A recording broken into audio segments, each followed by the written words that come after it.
풍족한 삶을 누리는 것은 누구나 바라는 것입니다. 여기에서 풍족은 여러 가지를 포함하고 있습니다. 물질의 풍족, 혹은 시간의 풍족함, 그리고 건강의 풍족함, 또한 사람과의 관계의 풍성함도 있습니다. 이러한 풍성함을 우리는 누리기를 원합니다. 이것은 예수님을 믿든 믿지 않든지 모든 사람이 가지고 싶은 욕구 중에 하나입니다. 몇 가지 예를 한번 들어보겠습니다. 제가 영양제를 구매를 좀 하려고 몇몇을 좀 알아보던 시절이 있었습니다. 근데 이제 영양제 가격이 너무 비싸서 이런 것을 어떻게 사람들이 많이 먹나라고 생각을 했습니다. 그런데 이 비싼 영양제가 재고가 없을 만큼 많은 사람들이 구매했다는 것입니다. 그래서 이것을 보면서 사람들은 건강에 대해서 관심이 많고 또 건강한 삶을 누리고 싶어 하는구나라고 생각했습니다. 또 토요일에 보면은 토요일에 우리 남목시장 앞에 GS25C라는 편의점이 하나 있습니다. 근데 그 8시 전에 보면은 아주 많은 사람들이 거기에 줄을 서 있거나 가끔씩 줄을 서 있거나 혹은 이제 안에 편의점에 많은 사람들이 무언가를 하고 있습니다. 자세히 보면은 그 사람들은 이제 8시 좀 넘어서 나타나는 그 로또 복권을 하기 전에 그것을 이렇게 작성하고 그것을 구매하고 있는 장면이 나타난 것이죠. 그런 사람들이 제가 보니까 뭐 평범한 사람들입니다. 평범한 직장을 가지고 평범한 가정에서 살아가는 사람들인데 뭐 평범하게 주어진 것에 감사하며 살아도 되는데 굳이 그것을 왜 살까 생각해 보니 사람들은 조금 더 물질의 풍족함, 조금 더 생활의 여유를 가지고 싶어 하기 때문입니다. 사람은 누구나 이런 것을 원하고 또한 기대합니다. 겨우겨우 살아가는 것보다는 조금 넉넉히 살아가고 여유 없이 살아가는 것보다는 여유를 부리며 살아가고 싶은 것이 사람의 마음이기 때문입니다. 우리는 어떤 사람입니까? 우리는 하나님 말씀에 순종하고 하나님과 동행하는 그리스도인입니다. 하나님께서는 그리스도인이 우리가 하나님의 자녀가 어떠한 삶을, 어떠한 풍성한 삶을 살기 원하실까요? 오늘 본문을 통해서 예수님께서 말씀하신 그 풍성함을 우리는 알아가고 또한 풍성한 삶을 오늘 말씀을 통하여서 확신하고 또 살아가길 소망합니다. 우리 먼저 본문을 한번 살펴보겠습니다. 오늘 본문에 예수님께서는 풍성함이라는 것을 말씀하시려 어떠한 대상을 두고 비교하며 말씀하십니다. 오늘 본문 말씀인 요한복음 10장 10절을 우리 함께 한 목소리 한 번 더 읽어보겠습니다. 도둑이 오는 것은 도둑질하고 죽이고 멸망시키려는 것뿐이요 내가 온 것은 양으로 생명을 얻게 하고 더 풍성히 얻게 하려는 것이라 라고 예수님께서 말씀하십니다. 예수님께서는 도둑이라는 모습과 또 도둑질이라는 그런 상황을 비추어서 또한 그의 결과가 멸망하는 것이라는 것을 오늘 말씀하고 계십니다. 도둑은 무엇을 하는 사람입니까? 무엇인가를 빼앗는 것입니다. 정당하게 주지 않고 그것을 빼앗아서 자기 것으로 만들거나 혹은 그것을 빼앗아서 버리거나 어쨌든 다른 타인에게서 좋은 것을 빼앗는 행위를 하는 사람이 도둑입니다. 그럼 우리에게 이렇게 다가온 도둑은 과연 무엇을 빼앗으려 하는 것일까요? 바로 예수님을 통해서 받는 풍성함입니다. 즉 생명과 그리고 함께 주시는 은혜의 복을 도둑은 빼앗으려 하는 것이죠. 예수님께서는 1차적으로 유대인과 그리고 유대 지도자들 그리고 바리새인들에게 이 말씀을 하십니다. 그런데 하나님의 말씀은 거기에서 멈추지 않죠. 지금 이 시간 우리에게도 말씀하십니다. 우리에게는 어떻게 말씀하실까요? 예수님은 결국 사단 마귀, 이단 등 하나님과 우리의 관계를 끊어 버리려고 시도하는 악의 무리를 지칭하여 말씀하신 것입니다. 사단은 그들의 목적은 우리와 하나님과의 관계를 끊어버리는 것이 그들의 목적입니다. 우리가 만약에 그 도둑에게, 악의 무리인 사단 마귀에게 우리의 풍성함, 생명을 빼앗겨 버린다면 우리는 멸망으로 가는 것입니다. 예수님께서는 풍성함을 주시겠다고 말씀하셨습니다. 이 풍성함, 그러면은 구체적으로는 이 풍성함이 무엇일까요? 우리가 한번 보면 종교개혁자 루터는 이 풍성함을 무엇이라고 말하냐면 충분한 만족함이라고 이야기합니다. 또한 어떤 개혁주의자는 풍부하게 많은, 그리고 충분히 가득 찬 상태로 우리 이 예수님이 주시는 풍성함을 바라보고 생각하였습니다. 결국에 이 풍성함에 대한 것은 예수님께서 오신 목적을 나타내는 것입니다. 10절 중반부에 예수님께서 이렇게 말씀하십니다. 내가 온 것은 양으로 생명을 얻게 하겠다라고 말씀하십니다. 예수님께서 생명을 우리에게 주시는 것이 목적임을 분명히 밝혀주십니다. 예수님은 우리에게 하나님께서 주시는 그 생명을 주기 위하여 이 땅에 오셨습니다. 우리의 죄를 해결하시고 죽으심으로 우리에게 영원한 생명을 주십니다. 그런데 예수님의 풍성함은 그 생명을 주시는 것에 멈추지 않고 더 나아가서 그 생명에 더하여 만족감을 함께 주신다는 것입니다. 사탄 마귀는 생명을 빼앗고 싶은 것과 더 나아가서 우리가 충분한 만족감과 풍성이 채워지는 것, 이 모든 것을 빼앗고 싶어 하는 것입니다. 하나님과의 관계를 단절시키고 싶어 하기 때문이죠. 이 풍성함은 바로 하나님과의 교제, 하나님과의 사귐, 그리고 그 안에서 주어진 복입니다. 악은, 죄는 사람들이 하나님 안에서 풍성히 바라보고 누리는 것을 가만히 두고 보지 못합니다.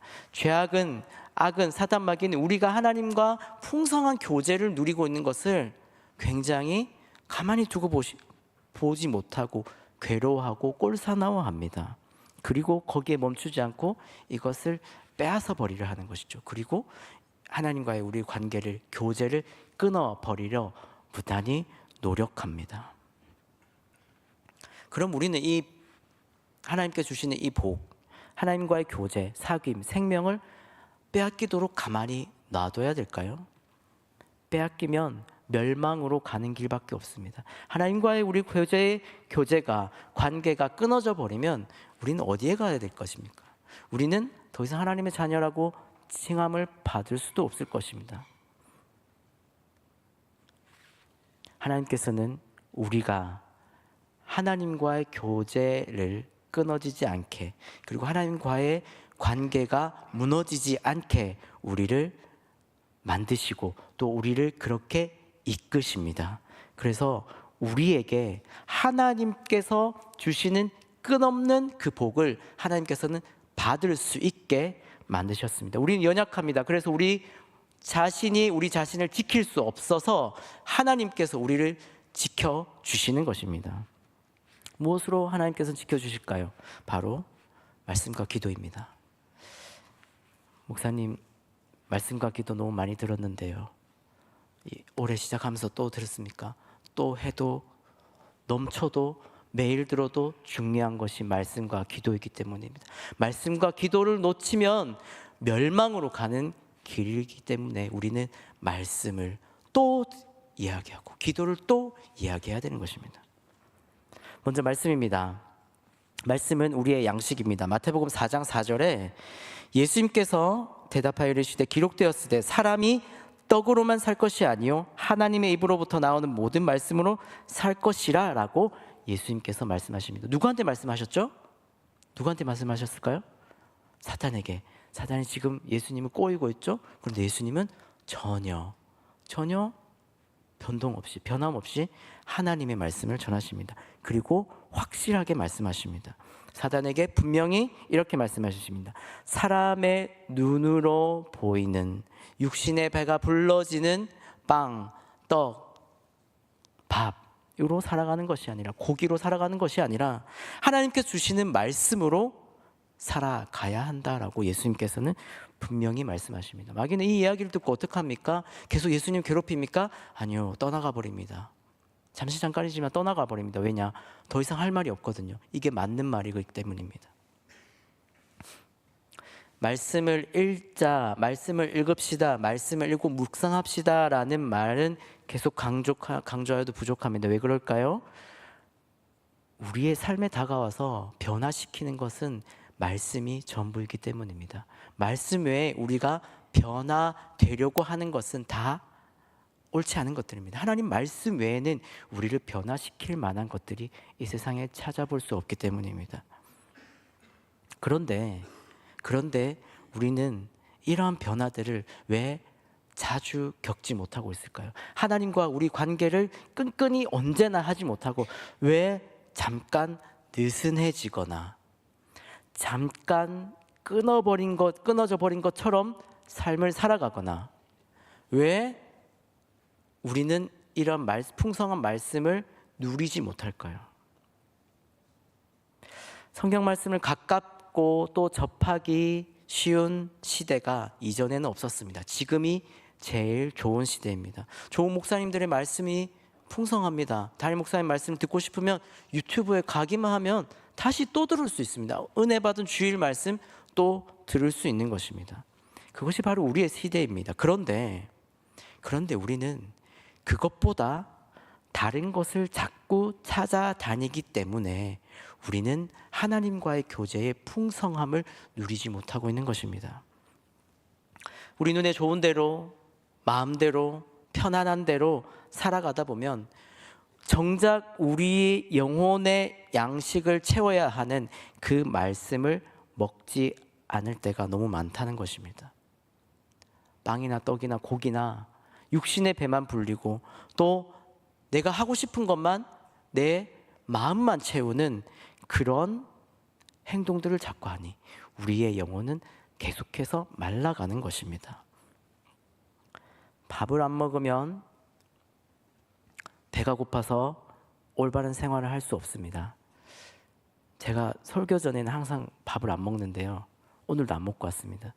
근데 하나님 말씀을 전할 때는 너무 정신이 맑아서 오히려 좋습니다. 그런데 평소에는 제가 밥을 안 먹으면 힘이 없습니다. 좀 짜증도 나기도 하고 아무것도 안 되고 눈앞에 밥만 보이기도 합니다.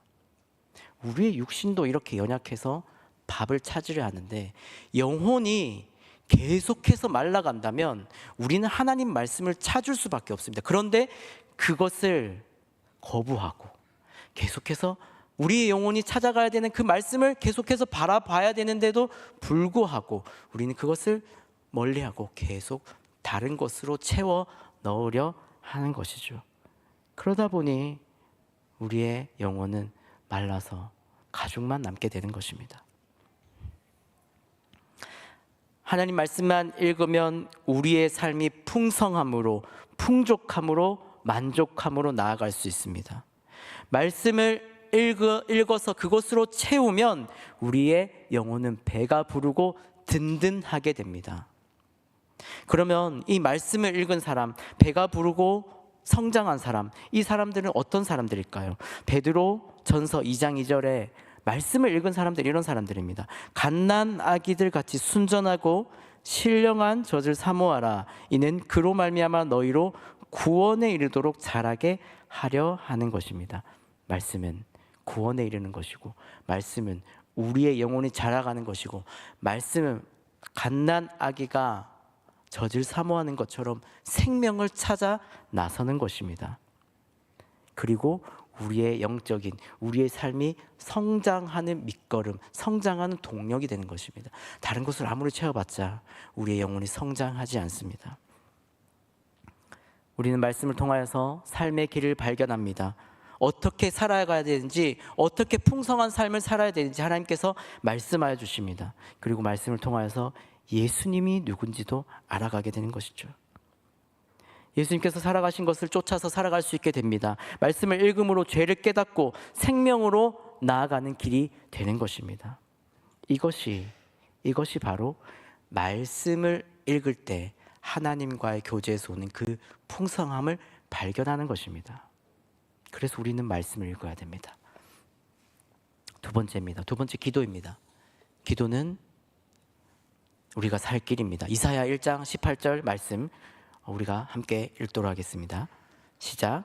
여호와께서 말씀하시되 오라 우리가 서로 변론하자. 너희의 죄가 주홍 같을지라도 눈과 같이 헤어질 것이요 진홍같이 붉을지라도 양털같이 희게 되리라 라고 하나님께서 이사야 선지자를 통하여서 선언하십니다.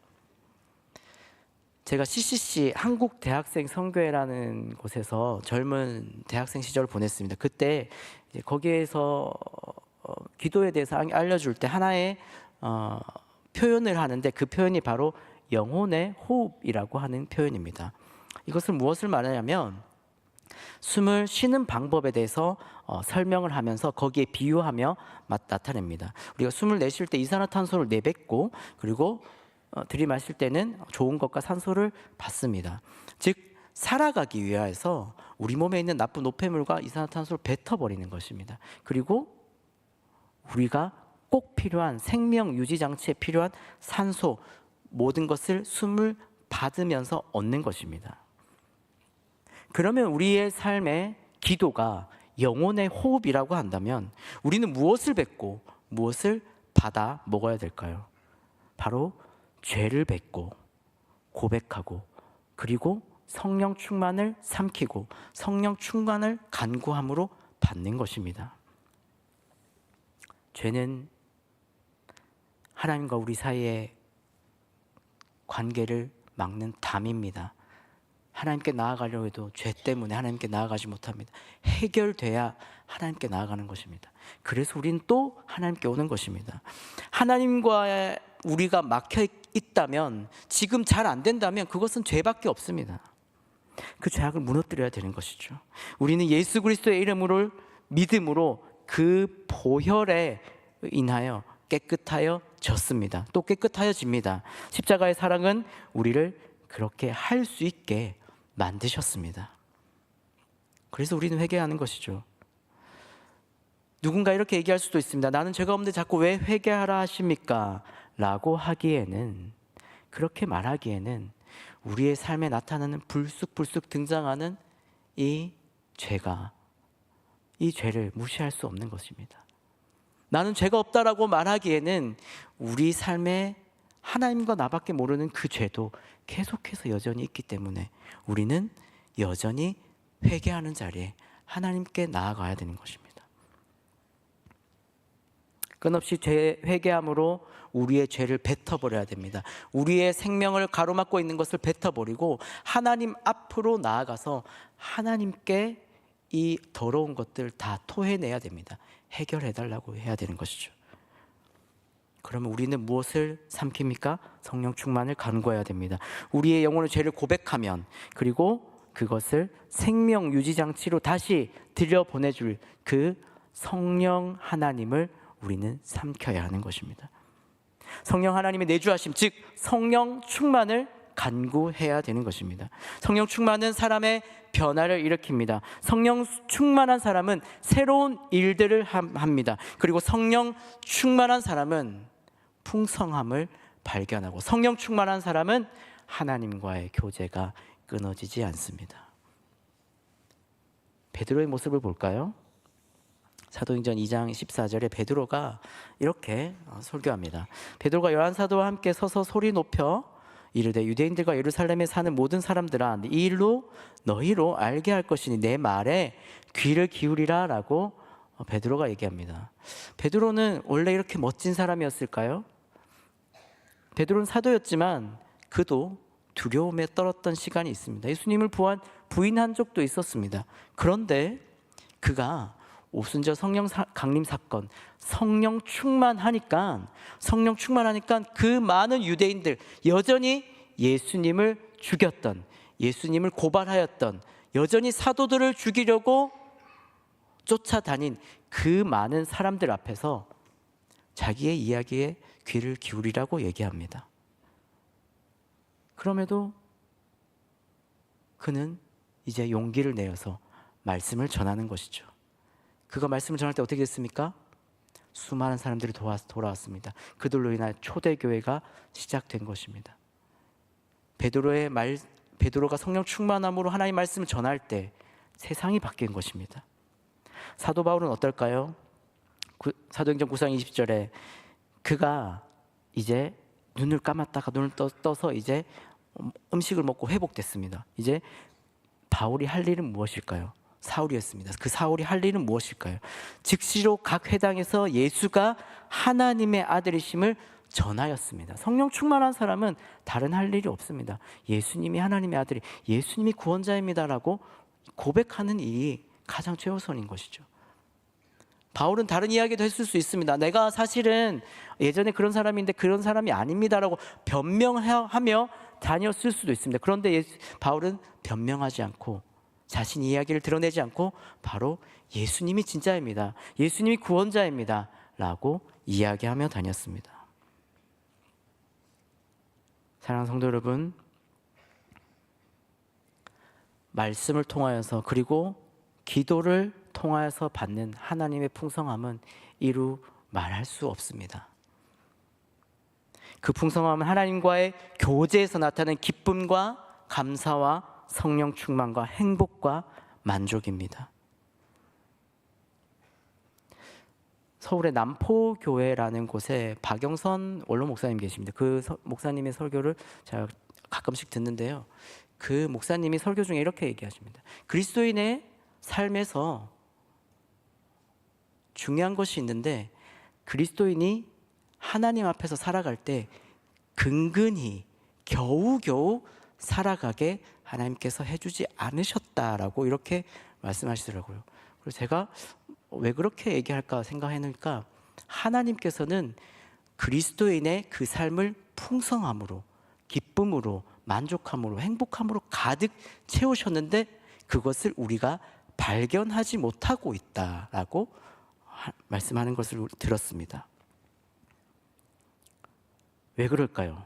그것을 물질로만 바라봐서 그렇습니다. 나의 삶의 편안함으로만 바라봐서 그렇습니다. 나의 삶의 잘됨으로만 바라봐서 그렇습니다. 내가 잘되는 것에 집중하다 보면, 내 지갑이 두둑해지는 것에만 집중하다 보면 풍성함이라는 것을 발견할 수가 없지요. 그런데 하나님께서 나에게 주시는 말씀, 하나님과의 교제가 잘 되어 있다면 그것은 이루 말할 수 없는 행복함으로 하나님께서 우리에게 풍성함으로 채우시는 것입니다. 그리스도인들은 거기에서 만족함을 얻어야 되는 것입니다. 하나님과의 교제가 회복되고 온전한 사람은 말씀과 기도로 충만하여 성령 충만한 사람이 됩니다. 이 사람은 재정이 많고 적음이 이제 상관이 없습니다. 건강이 혹시 좋지 못해도 크게 상관하지 않습니다. 이제 하나님과의 교제가 든든하기 때문에 그 모든 것에서 하나님과 나와의 관계가 든든하고 풍성하기 때문에 이 상황이 주는 공격, 이 세상이 나에게 주는 어려움은 더 이상 우리의 어려움으로 여기지 않게 되는 것입니다. 없으면 없는 대로 우리는 감사할 수 있습니다. 있으면 있는 대로 더욱 풍성히 누군가에게 사랑을 전할 수 있는 것이죠. 예수님께서 오늘 말씀하신 이 풍성함은 사람이 생각하는 속물적인 풍성함이 아닙니다. 세상이 알 수도 없고 세상에 줄 수도 없고 세상에서 발견할 수 없는 영혼의 만족, 영혼의 풍성함, 즉 생명이 넘치는 것을 예수님께서 오늘 주시겠다고 말씀하십니다. 하나님 우리를 평강으로, 평안함으로, 기쁨으로 인도하십니다. 우리의 삶에서 괴로움이 있을지라도 하나님과 교제가 든든한 사람은 그것을 빨리 떨쳐버리고 풍성함으로 나아갑니다. 우리의 삶이 괴롭게만 하지 않게, 우리의 삶이 괴롭고 힘들고 낙심되지 않게, 거기에 머무르지 않게 하시는 분이 바로 하나님이십니다. 사랑하는 성도 여러분, 말씀을 맺도록 하겠습니다. 그리스도인은 풍성한 사람입니다. 그리스도인은 풍족하며 그리스도인은 세상에 줄 수 없는 만족감을 누리고 사는 사람입니다. 말씀으로 그것이 확인되고 기도함으로 언제나 채울 수 있습니다. 하나님께서 원하시는 그 삶을 우리는 발견하고 하나님께서 주시는 그 말씀을 가지고 하나님을 알아가고 배우며 우리는 친해져야 하는 것입니다. 또 기도함으로 우리의 삶의 죄들을 모두 쏟아내고 또 영혼에 필요한 모든 성령 충만함을 간구하며 성령 하나님으로 가득 찬 우리의 삶이 되어야 하는 것입니다. 그래서 우리는 세상에서 발견할 수 없는 풍성함의 은혜, 만족함의 은혜, 넘치는 기쁨과 그 감사를 경험할 수 있는 것입니다. 사랑하는 성도 여러분, 우리의 삶 가운데 혹시라도 내 삶에 어려움이 있고 경제적인 어려움, 육신의 어려움, 상황의 어려움이 있더라도 그것은 상황입니다. 하나님과의 관계가 교제가 끈끈하다면 그것으로 인하여 우리는 만족할 수 있는 것입니다. 언제나 만족함으로 풍성함으로 하나님께 주시는 크신 은혜를 가득 누리는 그런 삶을 경험하는 우리 모든 성도님들 되시길 축복합니다.